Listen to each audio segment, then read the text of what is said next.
Hello, hello, hello. Welcome back to Joe Daddy's Garage. It is Monday, September 19th, 2022. Halfway through the month of September, and it means fall is just that much closer. I'm excited. Fall is great. I like it. I like the temperature to drop, humidity to drop. I've had the garage door open the past few days, letting air in here while I'm working on stuff. Had the stereo cranked and just enjoying the weather and all that, and trying to get as much done as I can on the 56 Chevy Gasser project. And it's coming along. It is coming along. As I mentioned, I think I mentioned in the short video that I had made earlier in the week on Friday or Saturday, I was struggling the whole week with some problems. And I had mentioned it last week, I think, where I had teeth problems. So I also talked about this on my to my patrons. But anyway, I had some problems with my teeth, and I had a root canal on Tuesday. Yay! Last Tuesday, yeah. So recovering from that, but doing much, much better. So thank you all for concern and any positive thoughts or good vibes or anything else you've thrown my way. I appreciate it very much. So I have been making headway on this car, and we'll talk more about that as we move forward. But I want to thank everybody for being here. If you're new to this live stream, I do this every Monday night, if possible, at 7 o'clock. And we try to focus on what I call classic cars, or what most people say classic cars. And my timeline is pretty much from about 55 to 78, 79-ish. That's kind of where I like to draw the line. And we tend to, we talk about whatever. If you have a question about your classic car and you need some information, or you just want to share some insight, by all means, you're welcome to do that. If you want to participate in the live stream, let me know. We can do an email and send you a link, and you can jump in here. And participation is rewarded. You get a bell. Just one of those things. Sometimes I give a bell for a good answer. Sometimes I give a bell for a good question. Sometimes I give a bell just for being you. Yep, that's the kind of guy I am. So let's see. We have 19 viewing right now. If you would, when you enter or come in or whatever, hit the like button, because that lets YouTube know that people are watching this and they like what they're seeing, and then they kind of promote it a little bit, and it may get more people interested and kind of create a snowball effect.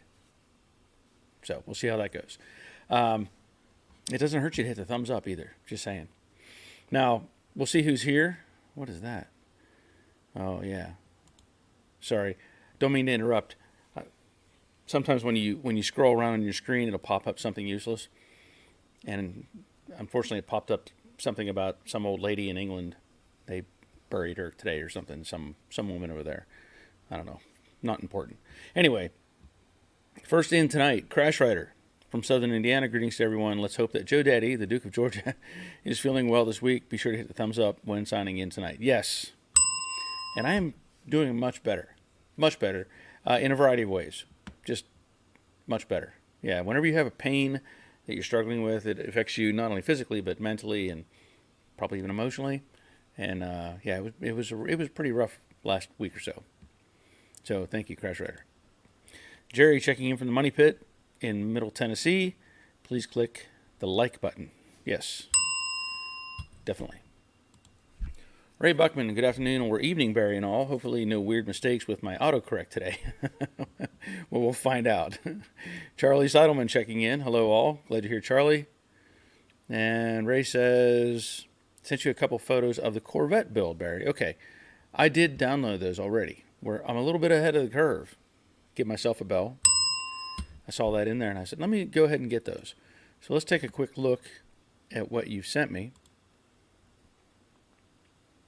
That looks nice. And in the email, here's a couple photos of my journey with the Corvette. I think I built too many models when I was a kid. Powder coated and just about done. Still have to order Willwood calipers. That looks nice. Let me show you the other one too. Wait, let me pull that comment down so it's out of the way. Yeah, that looks nice. Oh, a green coil spring. All right. I don't know if I've seen a green one. I'm sure I'm assuming that's per a weight standard or something. I know a lot of times they'll put different colors in to for different weight ratios. But yeah, that looks nice. Good job. Give you a bell. Dawn's Manufactory. Hold on just a second. Let me pull this back down. I know you want to see me, right? Yay. Dawn's Manufactory checking in. Hello, everyone, and Barry, too. Hope you all are doing good. Glad to hear Dawn. Nandu checking in. Good evening, everyone. Rick Stevenson. Hello, everyone. Good evening. Huey Pilot 59. Evening, gents. I like that. Huey Pilot. I like that. Let's see. Mr. Mikey 1949. Greetings from Texas, everyone. Yeah, I don't know if Robert will be here tonight. I think he flew the coop. That was the plan anyway. I haven't heard from him in a day or so. So I think he may have taken a plane somewhere. Lynn, thanks for your help on the deck lid trim. It looks great. Awesome. You're welcome. Jeff Reynolds checking in. Hello, Barry and all from Barking, East London. Glad you're here, Jeff. Jerry, I'm being advised to use the 200 cubic inch block and the 250 head. Zero deck the block and polish the valves. Calculated horsepower at about 260 horsepower and 320 foot-pounds of torque. That sounds nice. I mean, that's pretty good out of a 6-cylinder. Obviously, you can have more torque, but still, 260 horsepower. That's pretty good. I mean, they were struggling to make that out of the V8s back then. So yeah, good combo.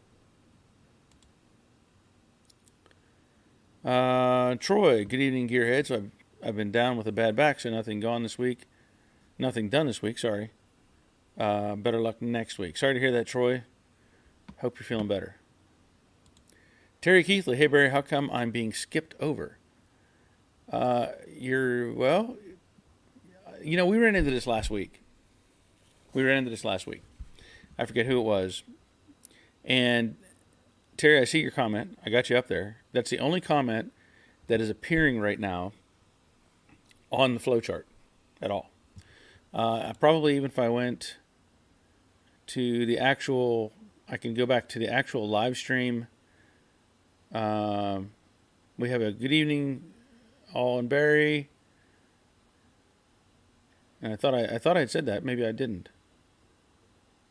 Did I miss that? If I did, I apologize. Let me go back to that. Yeah, it's not. That's weird. It's not showing on. It's not showing on my StreamYard right here. On what I have available. But it is showing on the YouTube. That's interesting. Let me go back up and see what it said, because yeah, it says good evening all and Barry, please hit the thumbs up and like button, thank you kindly. That was between Crash Rider and Jerry, but it didn't show up on my StreamYard. That's odd. That is odd. Sorry about that, Terry, but I'm glad you're here. I don't know why. Now, we had this problem last week, too. Had a small problem. And it was probably based on some of the verbiage we were using. YouTube has parameters. You know, if you have something that doesn't sound politically correct, in a sense, sometimes it'll be flagged. Now, I know you didn't say anything that way, Terry. But for some reason, it did not show up in my main chat. And I don't know why. But I'm glad you're here. So let's carry on.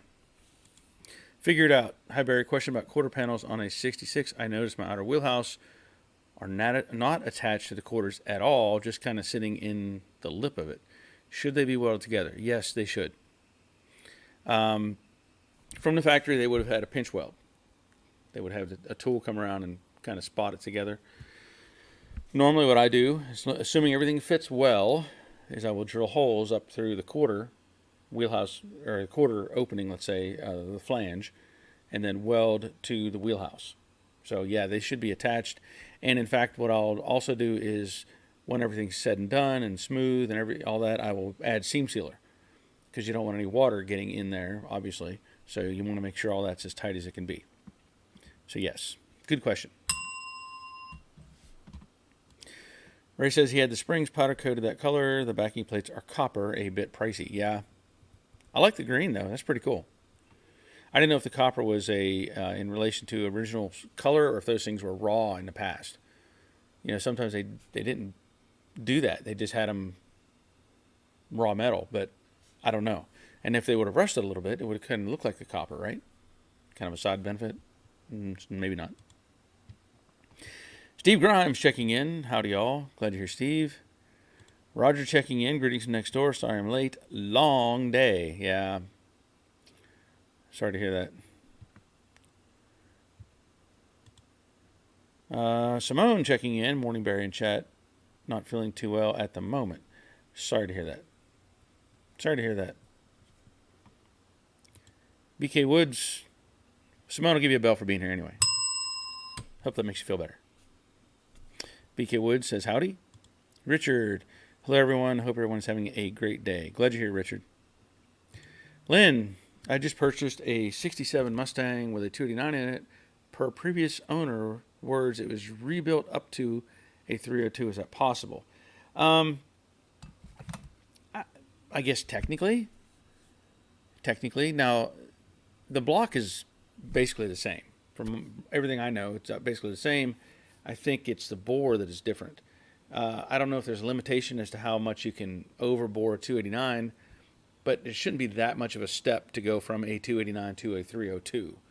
In fact, a lot of these cars, they would have had a carryover block. They would have said it was a 289 and it was really a 302 block. But I'm just saying, it wouldn't take much to make it there because you're only talking 13 cubic inches. So it's not that big of a deal. But I would say it shouldn't be that difficult.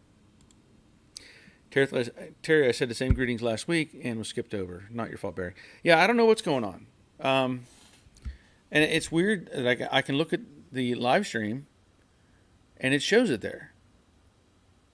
And I don't know because I know you've been very cordial about all that, and I don't know why it's not translating over to the StreamYard. And Ray says zinc coated. Okay, talking about the backing plates. Yeah. Okay. Yeah, that makes sense. So I've been working on the 56 Chevy, and it's coming along. I'm really close. In fact, I'm probably literally minutes away from complete disassembly at this point. I've cut off the transmission crossmember brackets that were on the frame. I've been underneath the car welding, grinding, sanding, all those things that are tedious, but for me, they're very, I don't know, kind of my zen. Give me a grinder and let me go, and I'm just, woo, good to go. So I've been grinding on it and filling in welds and touching up stuff that needed to be addressed. And, yeah, it's ready. It's pretty much ready to come apart. I think the only other thing that I was going to weld, I'm going to add one more reinforcement on the clutch arm, the mount on the frame over there. I'm going to add just one more vertical piece to help stiffen it up a little more. And then I'm going to take it all apart, of course, degrease, clean, whatever, and then start painting it. And I mentioned before, and I'm going to, it'll be in the video as well, that I'm going to be using the Steel It stuff that I've used before on other projects.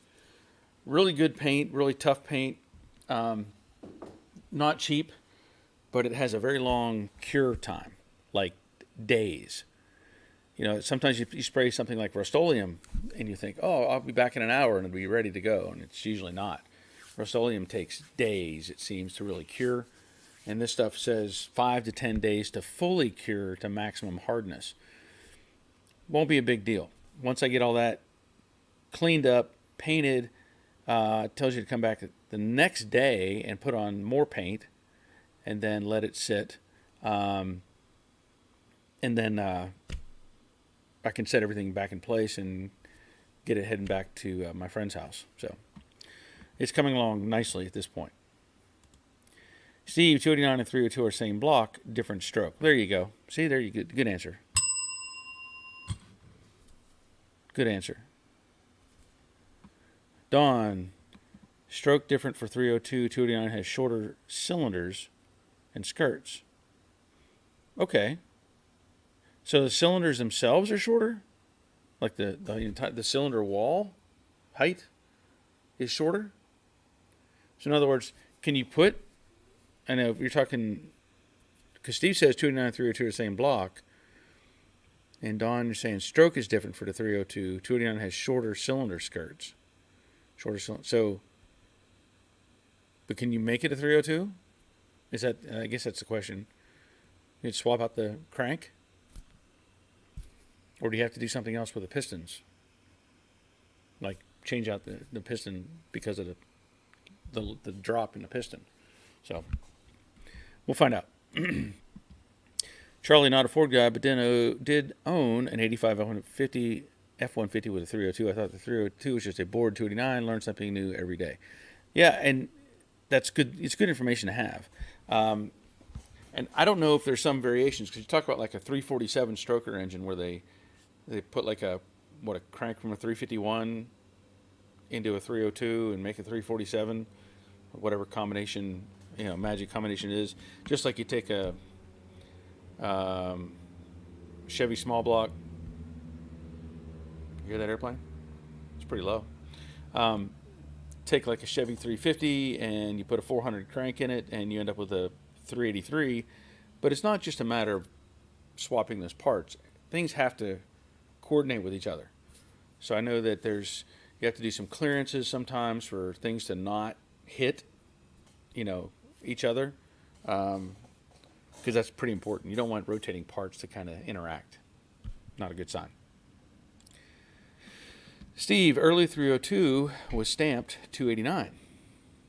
Okay. And Don says, yes, 302 has longer cylinder and notches for rod bolts. Would probably have to notch a 289 block. Okay. I'll take your word for it. Because I don't know enough about them to be able to say, yeah, I can do this or do that. So thank you, Don. But thank everybody. It's all good input. It's all good input. Let me see what else I had going on. Oh. 64. Shane says both the 289 and 302 have 4-inch pistons. The same standard rebuild kit would work for both. Okay. So we're getting a variety of answers here. And I can't say one is better than the other. I really can't. Because I don't know. I just don't know. But it all makes sense. But I don't know. I'm sure there's a forum out there that has it all written out that says if you use this and this, because the challenge was always like at the junkyard, we would have, I think the Hollander exchange manual, and it was a great big thick manual, and the thing was, it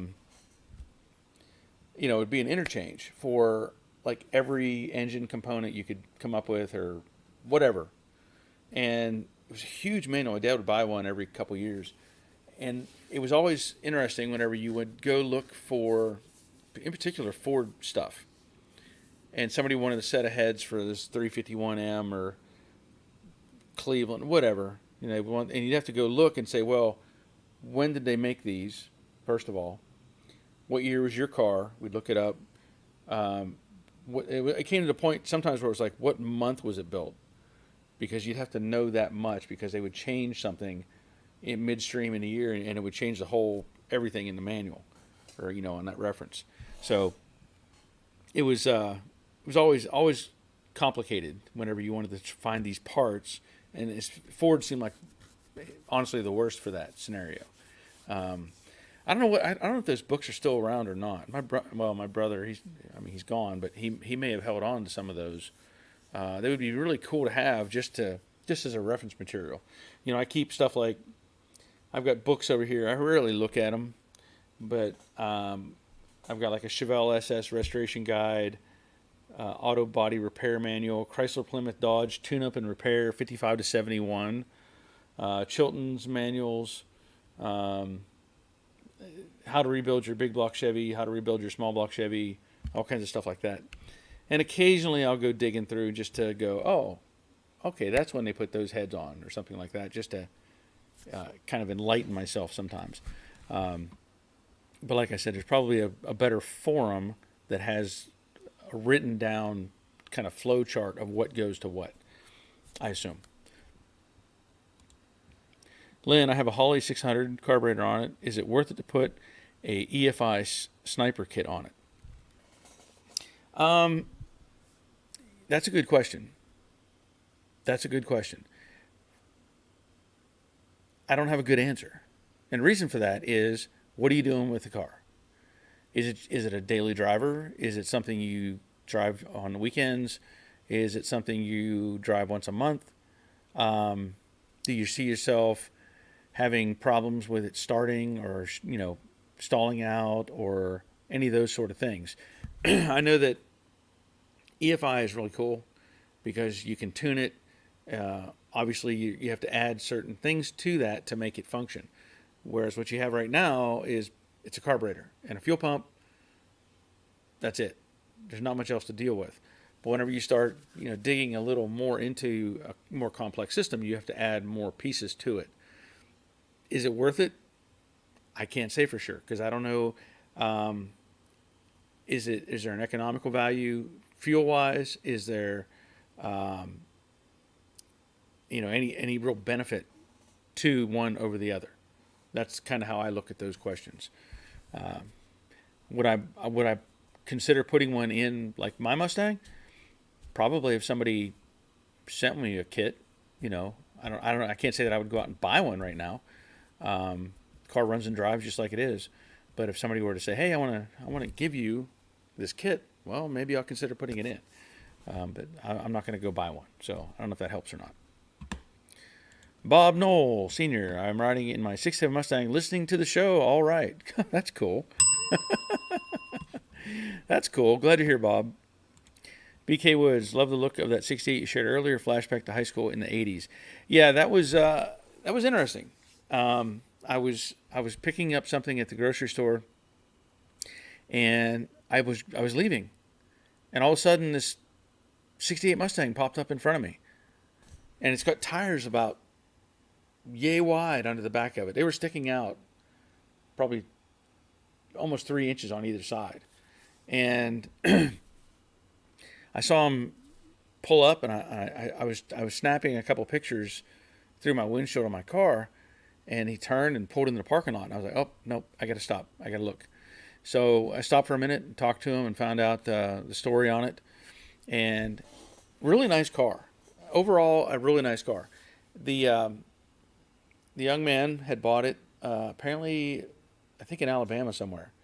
And it was, it must have been in really nice shape overall, body-wise.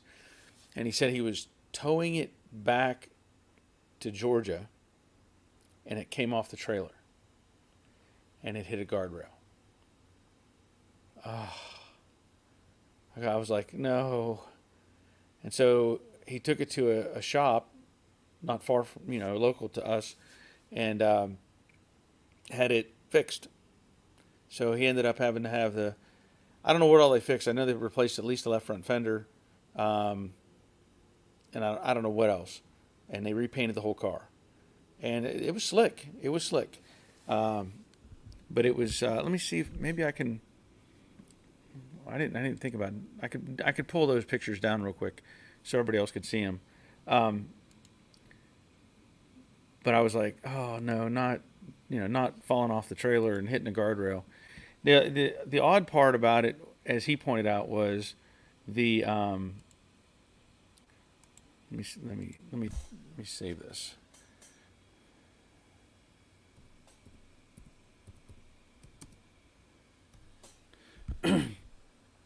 He was commenting that the rear wheels stick out because it has a wider rear end underneath it. And I was like, kind of looked at it briefly, and I think it was like it may have been out of a truck or something. It is a really wide rear end underneath that car. So let me pull those pictures real quick. But he just got it back. I don't know. He said like a couple weeks ago I think, from getting it repainted, and he's still kind of learning the car. And it's original. It was a 4-speed car, which is cool.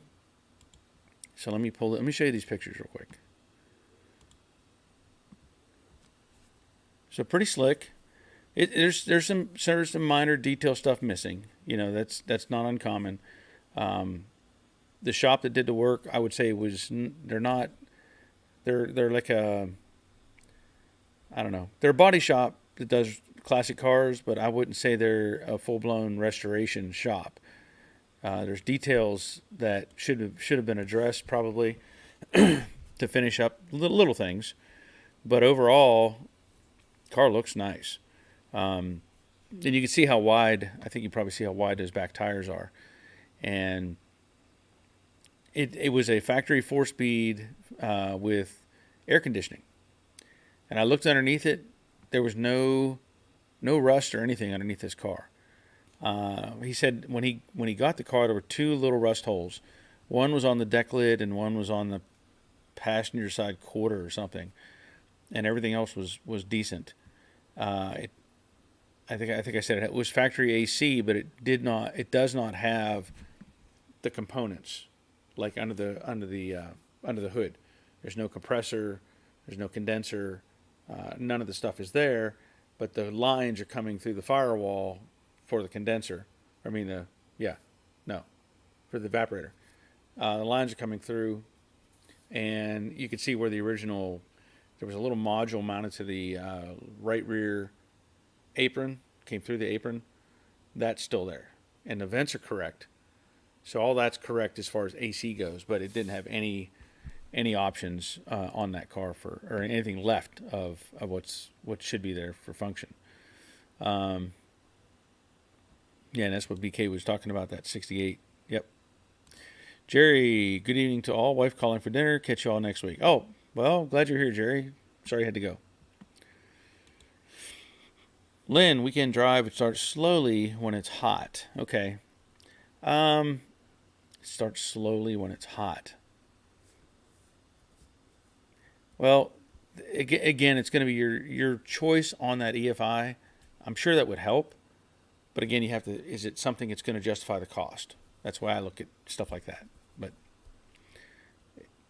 I'm sure it'll help. Shane, Lynn, a 302 should run great on a Holly 600 unless it's cam 2 stages higher or more. So there's an answer from Shane on that.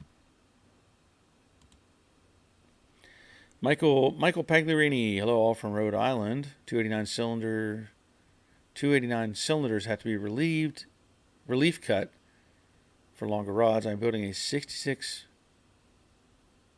Wait a minute, what? I'm building a 66 high performance that is now a 331, still looking for the heads. Okay, well there you go. So you have to have some relief for the longer rods. That makes sense. Thank you. Good answer. Mr. Mikey, if a 289 is bored 60 over, they are known to run warm, and it's 298 cubic inches. Most only go max 40 over. Okay. That's reasonable. Simone says that's very nice. Yes. And Dave from Minnesota, looks like offset rims. Well, I will say when I crawled underneath it, I mean the rims are huge. The wheels, they're at least 10-inch wide. At least. Those are massive tires underneath that car. And I don't know that you could fully tuck those under without doing some sort of modification. The shop he had it at told him if they wanted to, they could put a narrower differential underneath there and maybe pull those in, but I still don't think they would clear. Those are really super wide tires on that thing. So I'm not sure what his answer is going to be. I did tell him about I told him about my channel and Facebook page and all that, and maybe he can, because I gather he doesn't know a lot about the car, which is good. I mean, it's good in a way that he has the potential to learn more, and he bought a classic car, so he's going to have to learn, but he's interested, and that's a good thing. And some people buy a car and never learn anything about it. They just drive the thing, and if it breaks, they take it to somebody else and kind of pay somebody to fix it, which is not out of the norm.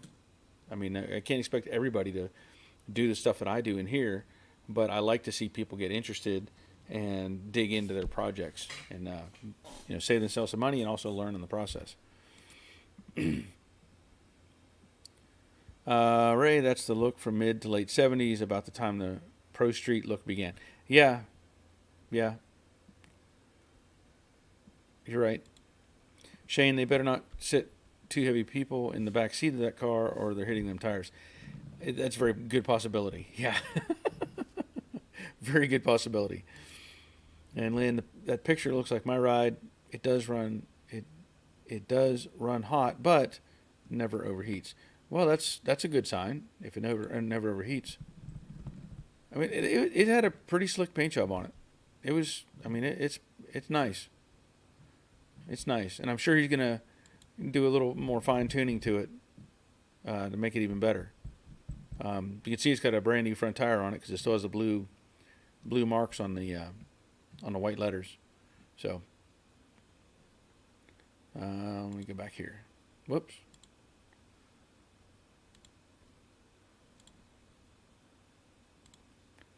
Okay. Now I've had some other conversations going on with other car projects. I've had people contact me recently asking about the wheel size on Jade. What size wheels am I running, or what's the offset and all that sort of thing. And a lot of times I could tell you that I never researched any of the wheels stats that are on that car.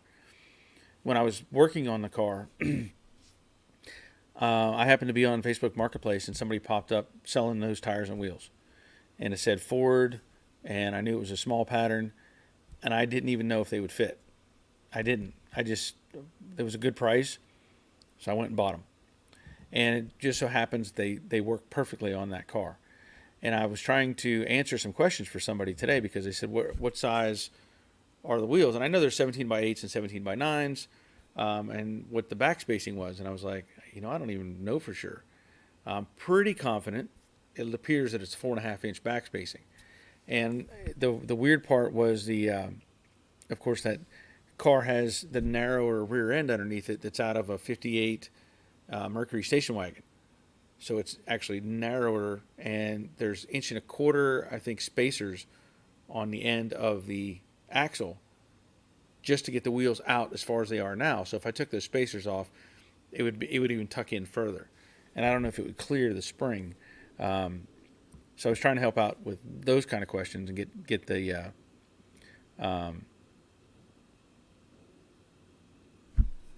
give him some answers. So Troy's asking, was the paint really red, or does the picture make it look that way? It was a burgundy. Yeah, it was a burgundy red. It was not a bright red, not the Corvette red, not resale red, but it was kind of a burgundy red. It looked very similar to a car we worked on at the body shop years and years ago. That's what first caught my attention. I saw it driving in front of me, and I had flashbacks.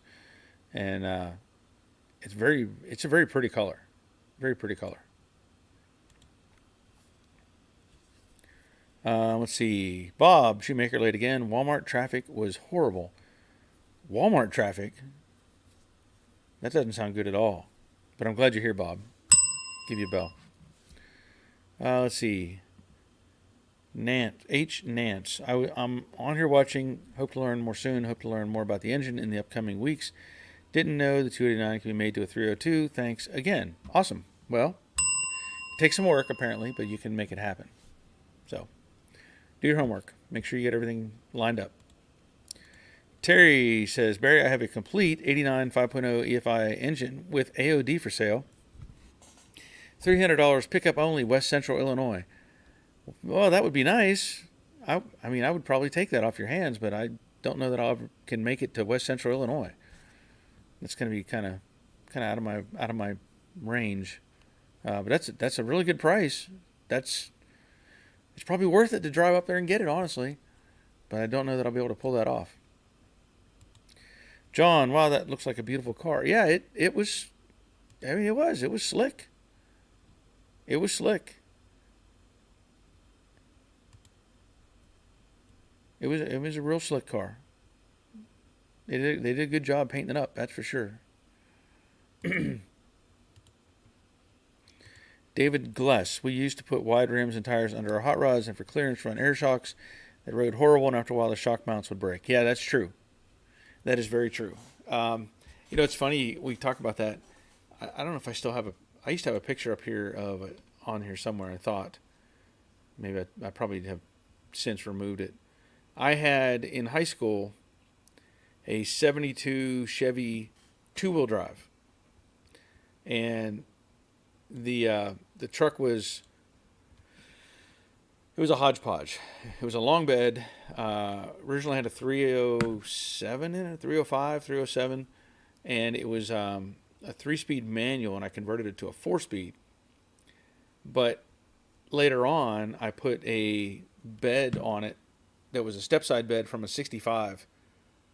This kind of counts as a junkyard story. Let me just go ahead and we'll just go to junkyard story time. Okay, so anyway, 72 Chevy. The bed on it was from a 65, long bed, so it was a step-side, and the truck had I put stacks on it. They were like the chrome side pipes off of some car. I don't know. And I put these stacks and went up. I cut holes in the steps on the bed and ran them up the back of the cab. It was a cool look, I thought. And this is about the time you saw the Little Red Express and the Dodge stuff, so they had stacks. Anyway, I had put tires on this thing that probably shouldn't have been on it. They were. I want to say that they were like 33-inch tires. They were huge. But they filled the fender well, and they didn't stick out. So I had these massive tires on the back. So the truck was kind of like going that way down the road. And I know I've talked about this before. I used to take that truck out, and I would drive downhill and leave it in fourth gear and shut the engine off, and the fuel would build up, and then I'd turn on the ignition switch, and it would backfire or ignite, and it would blow flames out of the stacks. And I thought, oh, this is so cool. Look, I'm showing my friends. And one day I did it real long, and I did that, and it blew the entire exhaust off the bottom of the truck, and both of the stacks went kunk and fell out sideways. So I know I talked about that before, but I get a chuckle every time I think about that. That truck was quite the creation. Bob, looks like the Ford Ruby Red. That's what it could be. It was very much a ruby-ish color. So, Donald Rice, hi Barry from Jeanette, Pennsylvania. Hi Don, glad you're here. Brian, hello fellas and fellettes. Hope everyone is enjoying the last day of summer. Oh, is this the last day? Is this the official last day of summer? I hope it is. I hope it is, because the rumor has it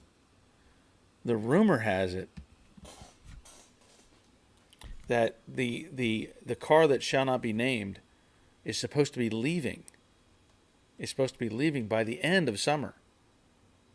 Yeah, that's the rumor. That's the rumor. The car that shall not be named is supposed to be leaving. So last days of summer. Yeah, okay, it says days. So I don't know when the official last day is. But yeah, the one that shall not be named is supposed to be leaving. And, there's going to be a celebration, I think, when that's gone. There's going to be a celebration. Just saying. I may have to put, party lights on and stuff here, and banners and all kinds of stuff. But anyway, enough of that. As I said before, the 56 is making, September 22nd, Ray says?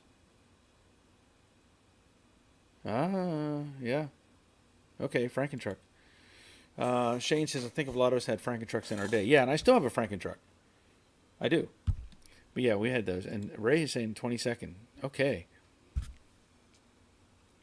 Rumor has it, the car that shall not be named will be leaving.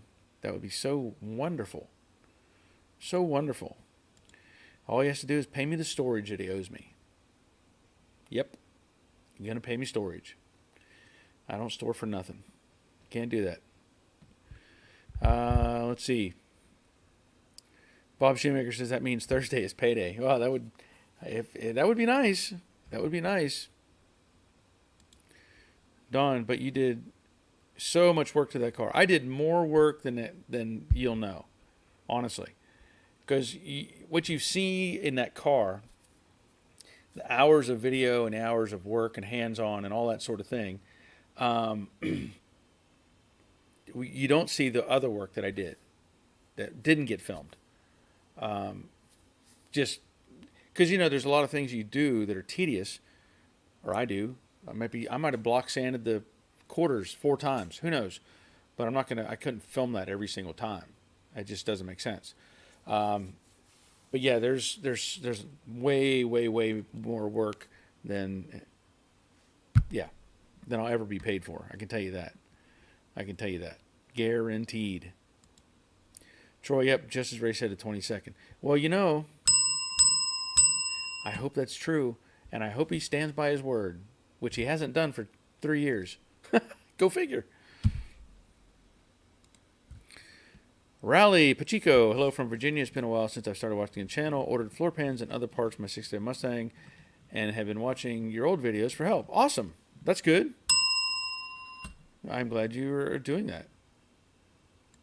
Terry says, OMG, you mean it is going? Well, that's the rumor. But there was always rumors. I've been having rumors for the last over 3 years. Yeah. Rumors. I'm going to send you parts. Okay. That's just a rumor. Yeah. Never happens. Simone, Barry, I attended a show recently. Some cool cars. Would you like to see some photos? Well, yeah. Send them to me. You should still have my email available. I'd like to see those. Dawn, I live up behind the Gabes in Greensburg. Okay. Rick, it really is too bad the convertible has such a sad ending. It said this owner took advantage of your kindness. He's not realized what he's getting. I agree with you 100%. And, I'm sure in some way that he may think that he may think the other way around and think that I'm taking advantage of him. Not true. It's not in me. I can't do that. And yeah, very frustrating. So we'll see. But he's welcome to come get it, but he's got to pay his storage bill. Yep. Shane, I'm near McKeesport. Okay. And Dawn says, I think I watched every video on it. Yeah. Well, I appreciate that. I do. Everybody watching these videos, it's fantastic. And I'm still, obviously focused on trying to make good videos and keep all that going. There's the next, let's see. Terry says, you're going to have shoe fly pie, coffee, and ice cream. I would be happy with shoe fly pie and coffee. That would be good enough for me.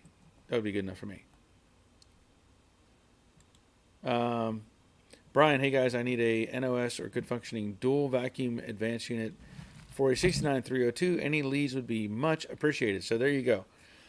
Brian says, again, I need a new old stock or good functioning dual vacuum advanced unit for a 69302. Any leads would be much appreciated. Okay, so there you go, Brian. Shout out for you. Rick, are you going to make a video of it leaving if it does? That's, I don't know. Um, it's it'll be, kind of bittersweet in a sense to see it go, but it's going to be a relief overall for it to go, because it's just become just a thorn, you know. Um, I've tried my best to do what I can to make that car what it was, and just didn't happen. Okay, so wait, Brian. Don says he has one. So I don't know if you want to share emails or not, or if you want to email me, or what. Don, if you want to sell that to Brian, we can connect together. So, you know the drill.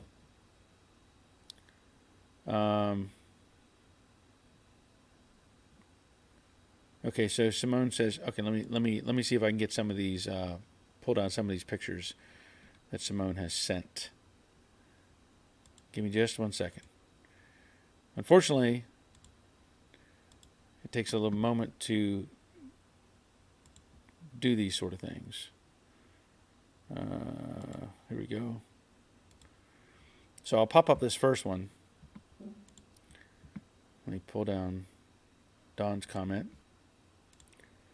And this is a cool car right there. That's a 66 Plymouth Belvedere. At least I'm pretty sure is it a Belvedere? Looks like a Belvedere. I want to say 66. But the lights look weird. So maybe it's a variation from over there.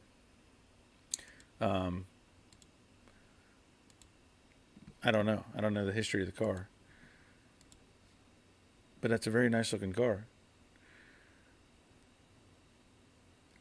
Is that TC in the back there? I see something in the back. Is that TC? Okay. There you go. Got one of the Duke cars over there. General Lee. Wow, that's cool. That's cool. All right, let's see. Next one up is... Any guesses? Any guesses? Who said Cadillac? Wow. That's nice. I'm going to try one more here. See what this one is. We've got a 58 Chevy radio gasoline. Not seen... I don't know, radio... It must be... Is that a... I'm not familiar with radio gasoline. Let me try one more. See if it'll pull it up. See if I have enough files left over. I'm going to have to use some of these for my for cover photos. Okay, well, there's a tank of a truck. That's a beast. I'll have to go back to the Plymouth. I like the Plymouth.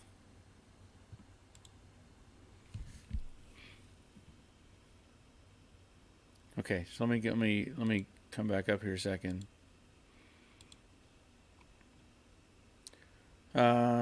Rick says, Derek from Vice Grip Garage has a show coming out on Motor Trend. His first project will be a 6.7 Mustang. Oh, good for him. Good. Okay, so Brian says, thanks, Don. Let's email. So you guys can send me an email or whatever, and we'll figure it out. Doyle, hey, all finally got the driver's quarter ready for epoxy. Photos sent. Okay. Rick, look on the bright side. You'll have room to buy another car. Yeah. Yeah, I guess that's one way to look at it. And Shimon says, yes, TC is there. And that big truck, that big truck, the hood was taller than me. Yeah, that's a beastly truck right there. It's interesting to see that at what I would say is a car show, though. I mean, here we probably wouldn't see one of those show up at a car show, but being that it's an American-made vehicle, I guess that has some draw to it. So, I do like the 58. I like that's a pretty clean ride right there. Lynn says, "What's your email address?" Okay, I'm going to pop this up. It's on the bottom of the screen right now. That's my email. So you can, if you want to send some pictures or something like that, that's the email. Or if you want to join the chat, we can do that too. Uh-oh. Dawn says, "Methinks I lied to you about the vacuum advance. Sent you a pic." Uh-oh. Well, we'll find out here in a minute, Dawn.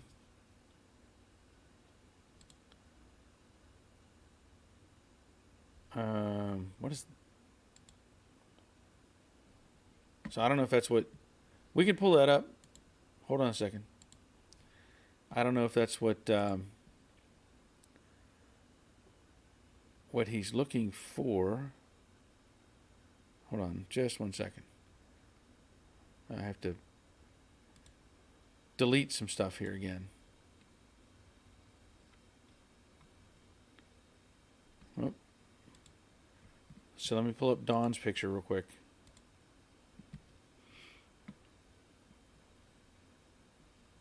Okay, so Brian, I don't know if that's what you're looking for or not. That's what Dawn has, apparently.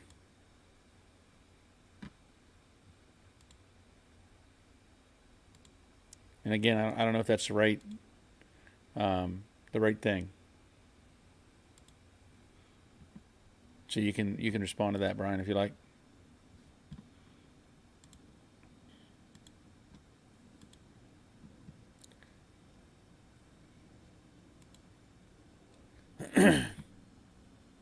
Okay, so let's go back. Going to try to pull down one more picture. Doyle has sent me... He's been working on his car, his Cutlass. I've got to delete something. Hold on.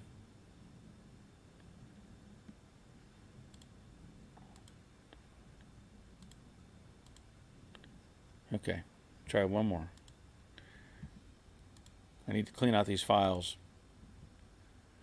So, let me... Okay, so Doyle has sent me pictures of his Cutlass. Finally got the driver's quarter ready for epoxy. Thanks for your help. And here's a shot of that. So that looks nice. That looks nice. Now, what I would consider, Doyle, and I'm just going to tell you this before you... I mean, you can do epoxy. That's great. And you're look to the idea that you'll be adding more filler. Okay? I've tried to mention this before to people. Even if you've got a good quarter like that, it's hard to hide all the little stuff that's going on with the body filler. So when you see the tail of, however you want to label it, when I'm there's one finger, right? So you've got this wave going of body filler across the top of the quarter where you welded it. It's really hard to hide that, and I know that whenever I've mentioned this before in other videos, that you really want a feathered edge as much as you can get. So if you're gonna want to spray epoxy right now, that's great. But I see more body filler going on. The tricky part when you have dips and stuff like that is even with prime. I mean, I know I can see it because my eyes have been trained to that. But if you have those sort of dips and stuff, even with body filler, I still can see that at the end of the day. I can see it through the primer, through the paint, through the clear coat. I can see that. And most people can't, honestly. They just don't have that vision. But what I try to do, and I've shown this in videos, when I sand something out, I want it to be like, I don't know how I want to label it, wisp thin, like so much that it's a fade of color. If I can't cover, ideally you want to have like a skim coat over the entire panel. I know that sounds crazy, but you skim coat the entire panel and you do away with that option as far as having any kind of dips or anything like that. But if you're just going to focus on that top section, go all the way to the top of the body line. That'll help hide that top piece, and then sand it so that you can almost see through it. And it's an even kind of pattern, especially where the body comes down and it kind of humps out a little bit. That where that humps out, that could be kind of the break point for the shadow effect. Trust me, I hope you get what I'm saying. But that's a challenge whenever you're trying to do that kind of stuff. It's easy, and I've mentioned this to other people before. We've had other pictures like this. Those little waves and stuff will come back and haunt you. They will come back and haunt you. So just keep that in mind as you're working on it. Okay, so Don says motorcraft replacement part with it plugged off. That's where we were having trouble last week. We're using that word, and it was being blocked. Bob, it can be made into a dual by adding a stem to put vacuum hose on it. Okay, I'll take your word for that. Hirsch, good evening from Wisconsin. Glad you're here, Hirsch Scrambler. Brian, looks like it has the port for both, but Dawn's is a newer unit. I need NOS or good working used. Thanks anyway, Dawn. Much appreciated. Okay, well, we tried. Thank you both for participating. Mitch Lesko. Hey, Joe, I'm sure you don't remember me, but I've been around the videos for about 2 years. I'm 18 and love classics. Just finished replacing my wiper fluid lines and headlight switch. Feels great. Well, the name actually kind of does look somewhat familiar. So I'll give you a bell for taking care of your wiper fluid lines and your headlight switch. That's awesome. Good for you. Rick, someone in the Facebook group had new old stock quarters for 65 for $900 each. After what I went through last year, I was tempted to buy them just to hold on to them. Yeah, might have been a good investment. Simone, almost 1 a.m. here. Good night, all. Good night, Simone. Glad you were here. Okay. Oh, okay. So we got. There we go. I've got a couple pictures that Lynn has sent me. So let me pull those up because those are pretty cool. We'll get rid of that one, and gonna have to get rid of that one.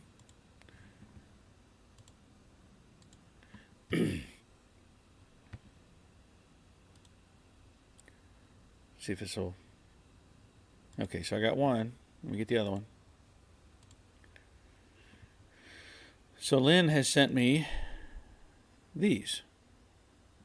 Very nice little car. 67.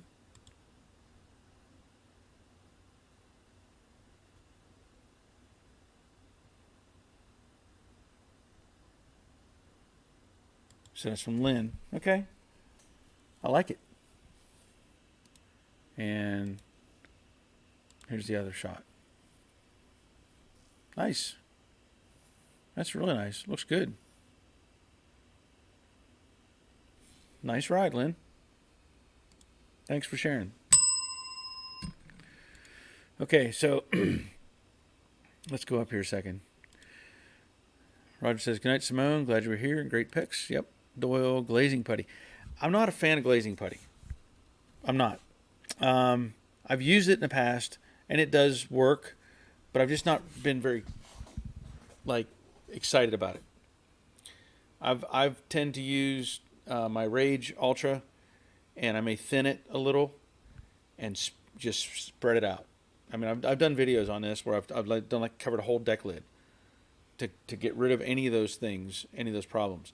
So I would not say glazing putty. I would actually mix up a pretty good size wad of filler and walk it all the way up and try to make a smooth line all the way up. You don't, like I said, you don't want any kind of dips. And if you can come down to where the body starts to bulge out and make that your kind of break point for the sanding. I'm not saying a straight edge. I'm just saying to where it's feathered. You know, it's got a feathery look to it. That's your goal. That's where it would work really nice. Terry rages up to $100 a gallon now. Holy cow. I hope everybody's using it, buying it off Amazon and using my link. That would be great. Simone, see you next week, Barry. Okay, glad you're here, Simone. Don, metal arm is not cut for non-advance. Thank you, Don. Non-advance. I like it. Simone says, Nightland. Okay, Mitch. Love listening into all the knowledge you guys have on me. I now have a 67 6-cylinder 3-speed Mustang as a daily driver. My 68 S-Code Coupe just started for the first time in 5 years. Very excited. That is really cool, man. That is really cool. You got two, a 67 and a 68. And what did you say earlier? I forget how old you said. I know you said you're young. But that is cool. You have two. I don't know. I don't know what your thing is. Oh, there you go. I'm 18 and love classics. Man, I can't give you enough bells for being interested and doing that stuff. That's awesome. That is really awesome. Raleigh, I was expecting tin foil when I ordered my floor pan kit. I was surprised how thick the metal was. At a glance, it looks right, but still in the process of removing the old.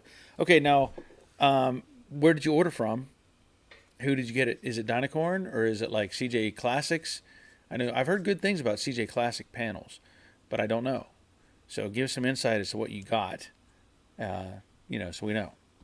But yeah, a lot of times there are the prices. I mean, in the old days, you could buy a panel for like $70, and you could it was crap.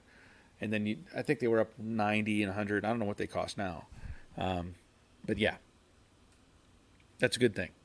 Glad you got a good pan. Dave checking in. Good evening. What did I miss? Blah blah blah blah blah blah blah blah blah blah blah blah blah blah blah. Whole bunch of that. Lynn, thanks guy. My first classic car. Yeah, that's nice. I mean, I like the wheels. I like the color. Some of those I've seen others that are kind of a more pale yellow, but I like that color. It's a good looking car. Yep. Even got the sticker up on the shock tower on the driver's side. That's nice. That's a really clean car too, from what I can see. It looks pretty original under the hood, which is nice. Bad Harry checking in from Bad Harry's Hideaway. Awesome, man. I hope things are going well for you. I'm sure you should be like coming towards the end of race season, right? I think. I would think. I don't know how long race season runs. But this is one of Bad Harry's cars right there. Pretty cool. Pretty cool. Still on my picture list. Raleigh, my mistake. I got the panels from CJ Classics. Okay. I got the panels from CJ Classics, had a special going, and I grabbed everything I could and got free shipping to boot.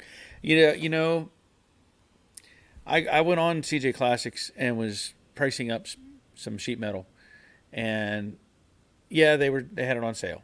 They did, but unfortunately, what the panels that I wanted, they wouldn't give me any shipping break. So I just stopped, and I probably should have maybe pursued it a different way. But yeah, it was going to be like $1,200 to ship.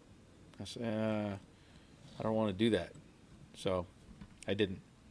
What I should do is get in touch with Andrew, Grease Rookie Garage, because I think he lives not too far away from CJ. maybe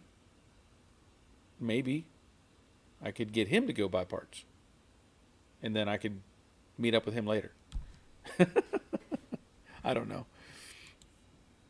Brian, are you telling Dave the conversation has been non-advanced? Yeah. Yeah, we had a problem with the verbiage last week. It's a non-advanced distributor. Bad Harry says, yes, we are near the end. Okay, well, I hope you've had a good season. I hope you've had a good race season. Rick, is that color called Meadowlark Yellow? You know, that might actually be Meadowlark Yellow. I don't know. But we'll go with that. I think that's fine. That sounds like a good color for that. Suburban Hooligan, speaking of race cars, Hot Rod Drag Week started today. Okay. Well, thank you for that. Bad Harry, my 6.7 Fastback is at the paint shop now. Okay, that's good news. Give you a bell for that. Dave Conville, I understood everything you said. Yeah, I'm sure.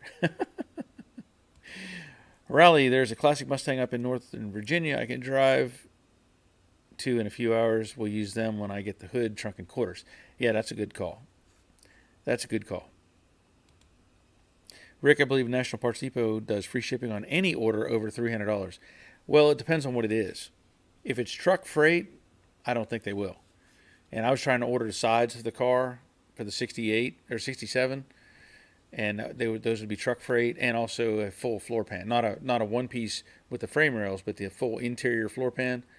And they would, I don't know if they would give a break on the on that big stuff. Lynn, the color is springtime yellow, original Ford color number 8, built in San Jose, California in 67. So springtime yellow. I have not heard of that before, but that's cool. It's funny, we were looking, you talk about buying cars and looking at cars and the potential, and I have a friend out in Colorado who he sends me links every so often, and on Facebook or whatever, and he says, hey, check this out.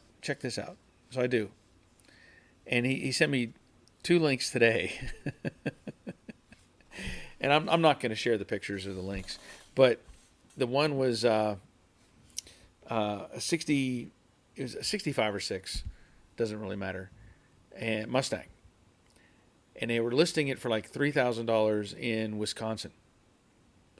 And he sent me the link, and I could tell as soon as I opened it up, there was no way. Like the bottom of the right front fender was gone. The bottom of the right front door was going away. The quarter panel on both sides, you could see where they had like tried to section in stuff 30 years ago, and then the Bondo was over it, and then it all cracked. So you have this like geometric pattern of where they piece stuff together. It had floor pans sitting in it that were kind of tack welded in some places and not welded in others. And it was originally a 6-cylinder car. There was an engine with it. There were a bunch of other pieces and parts. But I was like, $3,000? The VIN number's not even worth that.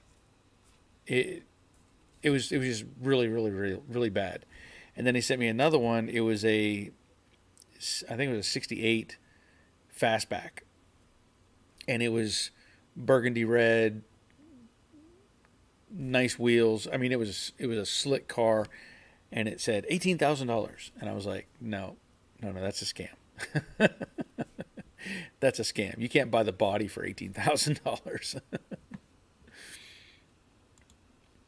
Lynn, free shipping always seals the deal. Yeah, it helps a lot. Terry, that is the color of our 65. Okay, so it's the springtime yellow is the color? Or Meadowlark? Because Rick said Meadowlark. So you're saying springtime yellow is the color of your 65. Okay, I'll go with that. Shane, I got a part at advanced, but the guy behind the counter was non-advanced. He was, yeah. He was like our president.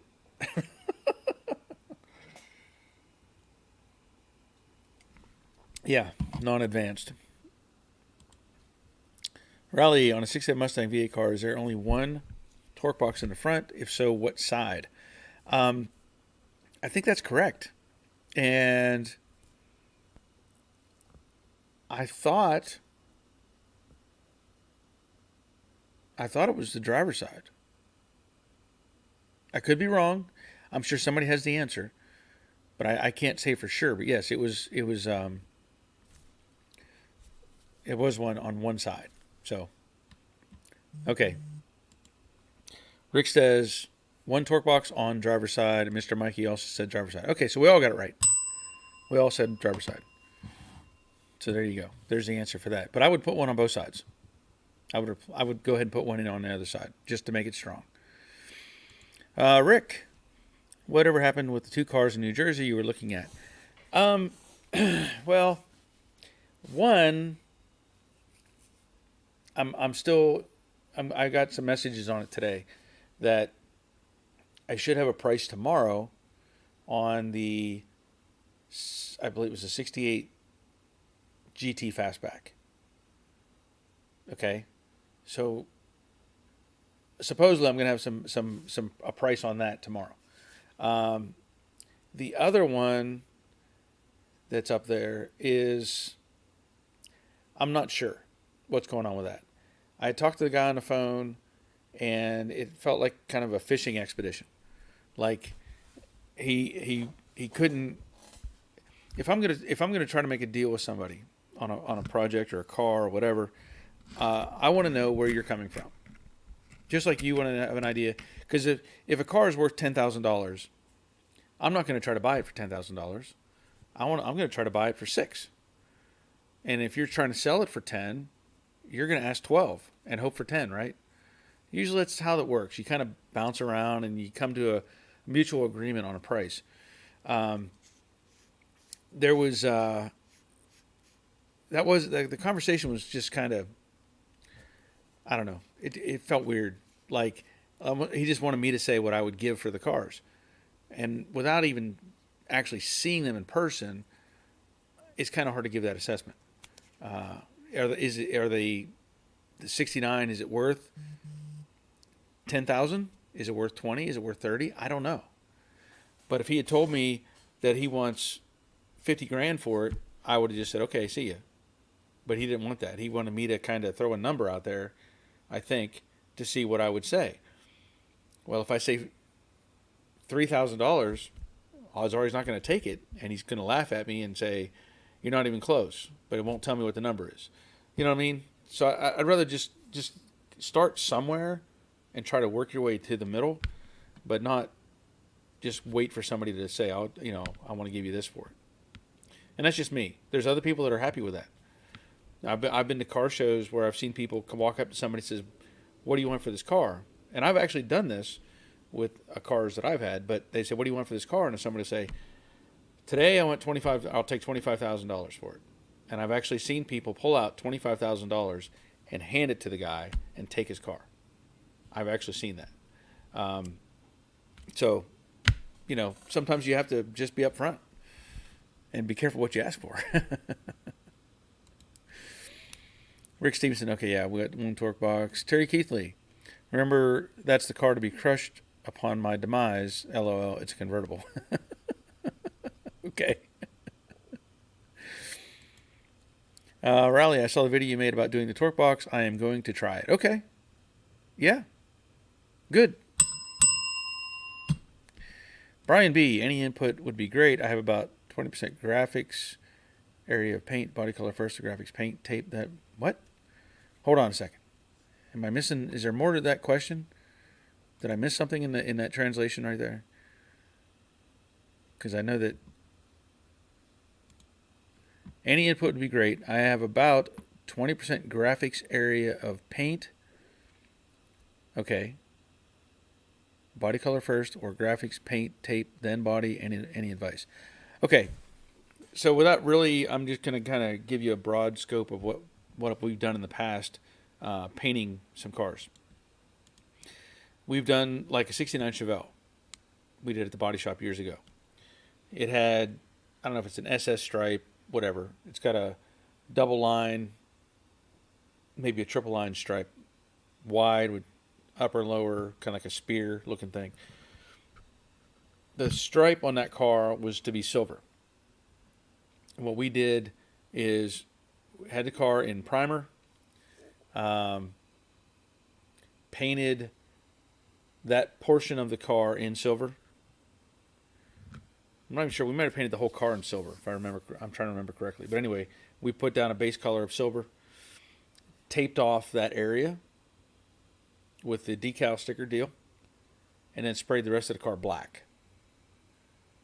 Peeled off the sticker, clear coated everything. Now, when you do that, of course, you can hide the materials, the thickness of it. You can, when you color sand and buff, you can actually make it smooth. I don't know if I have. I don't know if I have actual. I think there's a picture of that car on somewhere that we did it. Like I said, we did it at the shop years ago. Yeah. Yeah, I don't have any. I don't know. I don't see the pictures that I'm looking for. Wait a minute. Maybe.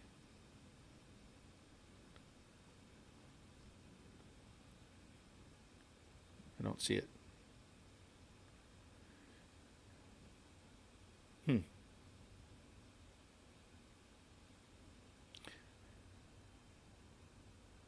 Yeah, I may have it somewhere else. But anyway, that's how we've done paint work like that in the past, and it works. But you have to be very careful when you do that sort of stuff. Now, you're saying 20% graphics, but that's I know that's worked for us. Put the color down for the stripe or graphic, whatever you're putting on there. Tape it off. Spray your base color, get it to the final color, pull that tape, clear coat it. Hope that makes sense. Anybody else have any input? That would be great. But that's what we've done. So, Chris Greenaway says, hello, gang. Hello, Chris. Glad you were here. Hope all is well with you. I'm just curious now. I was trying to find that picture. I had. Oh, maybe it's under a different. Hold on just a second.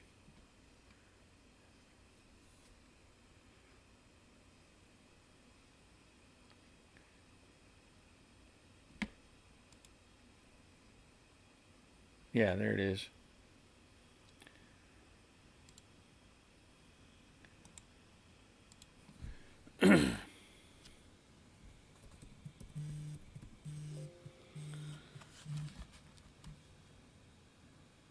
Oh, wait a minute.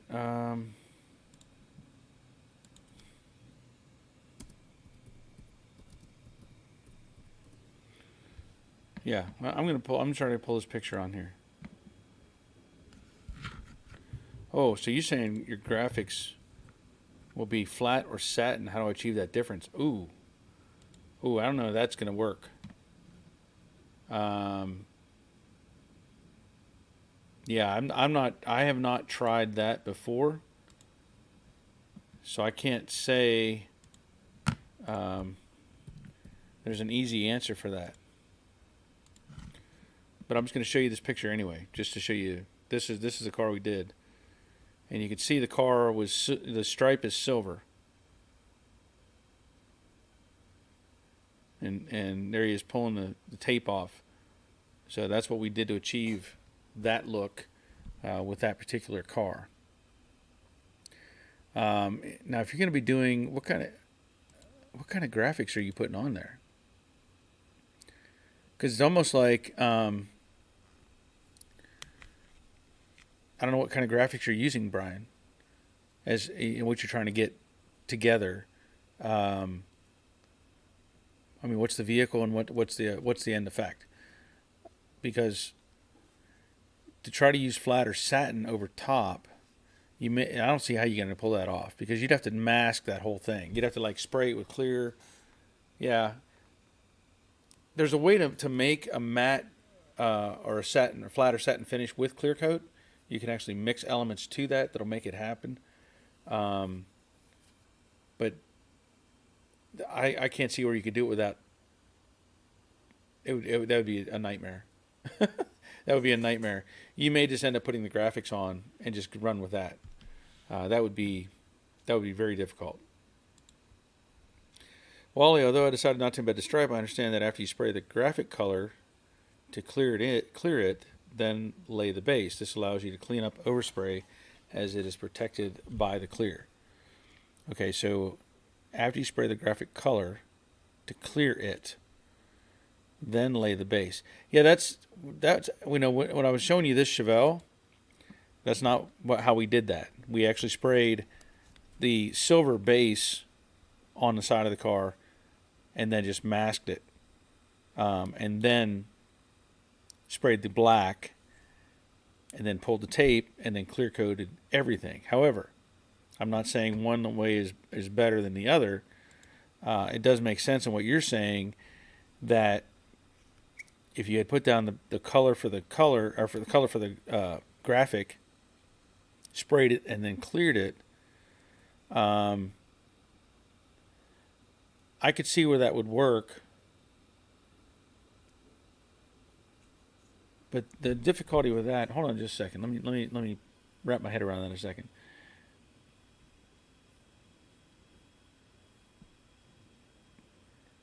So the way you're saying it, you would have to lay the tape twice, though, wouldn't you? Because if you sprayed the color down, let's say you're putting this hockey stick, and you sprayed your color for that hockey stick, and you masked it. Oh, wait a minute. Okay, I think I'm getting what you're saying. So you're saying just put the color for the hockey stick, clear coat it, let that cure, mask it, spray base, and then re-clear everything again. I think now I see what you're saying now.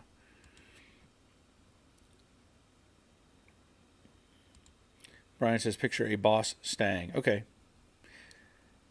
Yeah. While I think they are talking about ghost graphics, graphics is same color but flat or satin. Yeah.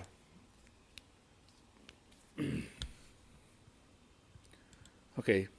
No.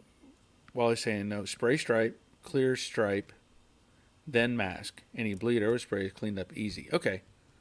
Yeah, that's kind of what I had gotten back to, I think, on that process. So yeah, I mean that makes sense. It does. Thank you, Wally. Chris Greenaway, 70 hood is body color, then the black is stripes. Oh, you're talking about the Boss 302. Yeah, we did that 70 Mustang at the shop years ago. I don't know if I have any pictures of that one available. See, like this, well, I'm not going to pull up all this stuff.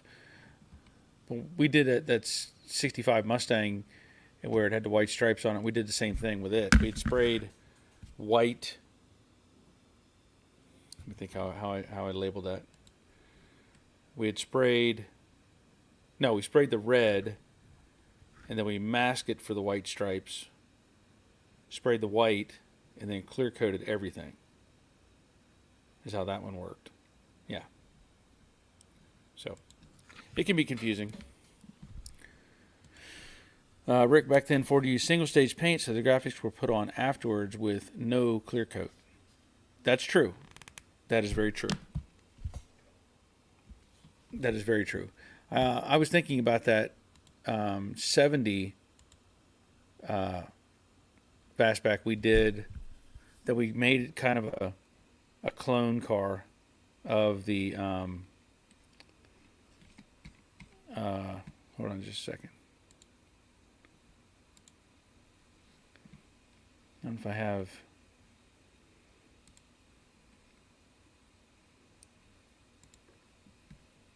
But I'm trying to remember how we did that one, because it was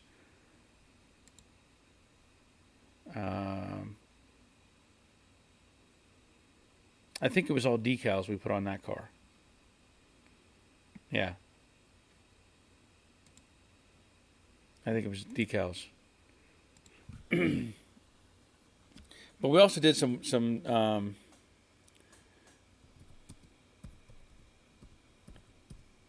me see if I can pull this one up.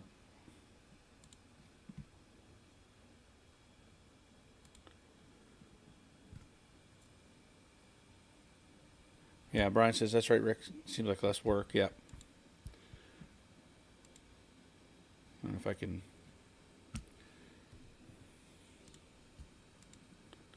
If it'll let me load this last picture. Nope.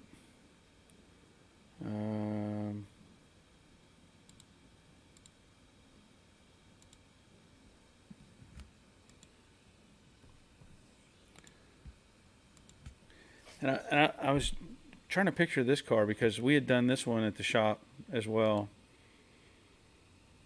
And I think, I'm pretty sure oh man, I can't remember now if we actually had painted the yeah,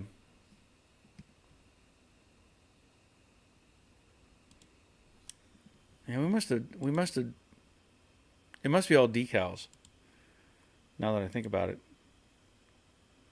But what's unique about that car is on the fender where it has the stripe, instead of having the Boss logo or whatever, we had put in USAF because this guy was retired from the Air Force, I think, or his son was in the Air Force, and he kind of customized it to make it have USAF on it, which was kind of cool. It was kind of cool, a little bit different. Chris, Brian B., remember if you clear over them, you'll never be able to replace them without going to the body shop. Yeah. Well, the trick is, yeah, if you're going to clear coat over a graphic, yes. That's why when we put the stripes on that, like that Chevelle, we would lay the stripe, like I was saying, we'd put the color down and then lay the stripe, put the base color for the body down, and then clear coated everything. And when you do something like that, you can actually hide it later. Let's say if you wanted to repaint the car a different color, you could just sand that and it would be all smooth. So it kind of takes away from having to go too deep into it. But anyway, I think we're on the right path. With all that said, I think I'm getting ready to call it a night. I know I'm getting hungry, and that's not a good sign. It's not a good sign. But we've had some good conversation tonight, and I want to thank everybody for participating, really.